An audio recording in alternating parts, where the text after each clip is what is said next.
received a phone call that the church, my daddy's church, was going to have a special service on Sunday, December the 10th, where they would recognize my daddy with the Light for the Lost. He served in the Light for the Lost for several years, as long as I can remember. And I kept it a surprise and was able to get Daddy out for church today and take him to the service. And my brother and nephew were able to join me there at the service. And during the service, they called him up front and recognized him as the very first Light for the Lost councilman in the state of Alabama. And before that, when we lived in South Carolina, he supported Light for the Lost in South Carolina. And when they moved back in 1979 to Alabama, there was no Light for the Lost that Daddy could tell here in Alabama. So he contacted the church district leader, and he said, no, there's nothing, and if you want to get it started, whatever you have ideas for, take it and go with it. So Daddy was able to get Light for the Lost started in the state of Alabama, and he traveled all over the state with a stake wagon and went to churches from all over the state, from Huntsville to Mobile and across the state, having Light for the Lost meetings in the Assembly of God churches across the state of Alabama, and got it started, did all the groundwork to get it started here in Alabama. So it was very good surprise for him, and here's the little video clip to show you more. And we're going to go to church today. Today is December the 10th, 2023.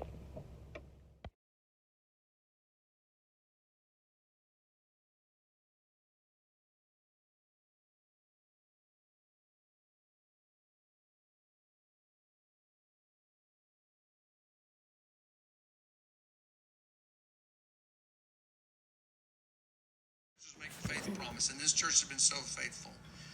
But I have the distinct privilege today to honor one of our premier councilmen.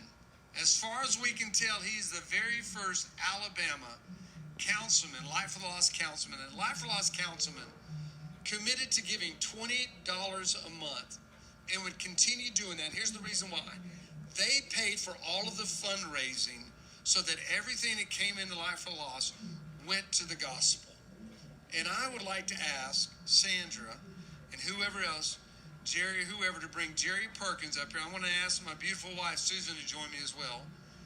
And we want to just honor him today on behalf of Light for the Lost, our National Light for the Lost Director Rick Allen in Alabama Light for the Lost. And we surprised you, didn't we? Man, you got some new wheels there too. I like those, man. How many of you guys appreciate Brother Jerry here today? Would you give it up for him? And look at the hat. Light for the Lost. There you go. You guys can stand up here if you want to. Stand. That looks great. What you guys might not know is in 1976, he committed and became a Light for the Lost councilman. So for right at 47 years, monthly, he's been giving to support Light for the Lost. Isn't that pretty incredible? That's pretty incredible. But we want to say thank you. Thank you for your faithfulness. We have an award here. It's called the Flame Award. It is for your faithful generosity since 1976 to Light for the Lost. Would you please give it up for Jerry Perkins again? Let me just say how much I appreciate this church. For the past few years, I have not been able to attend regular. I thank you for your phone calls, your cards, and the visits, and I thank you most of all for your prayers. Hang on just a second. I'm going to get Garrison, come on, or if you got a good phone, just get some good pictures.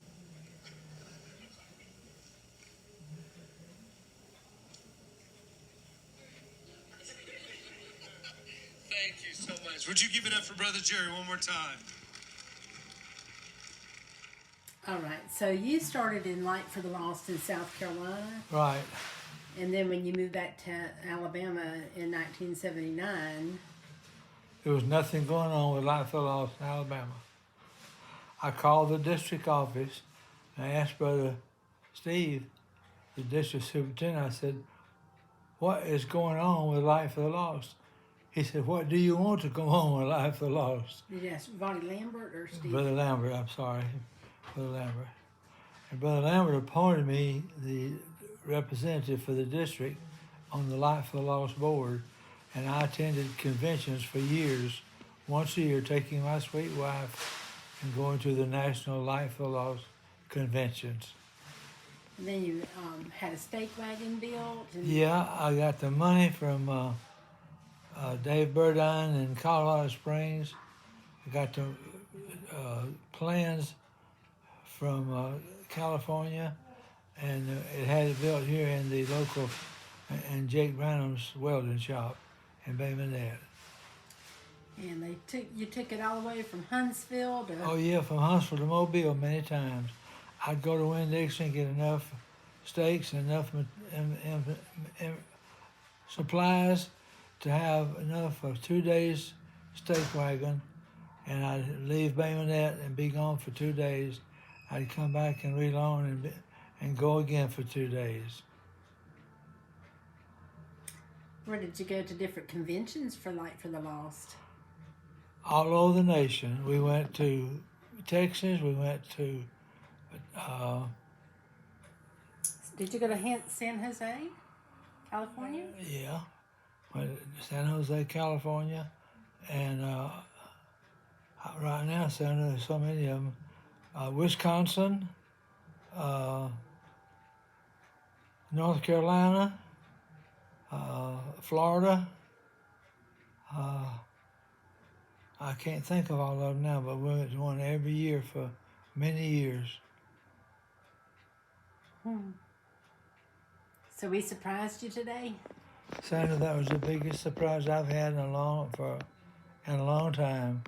For you and Terry and Brandon to be with you in church today, and for them to present me this trophy was a big surprise. Thank you so much, Sandra. Thank you so much. It was a real surprise, and I can't thank you enough.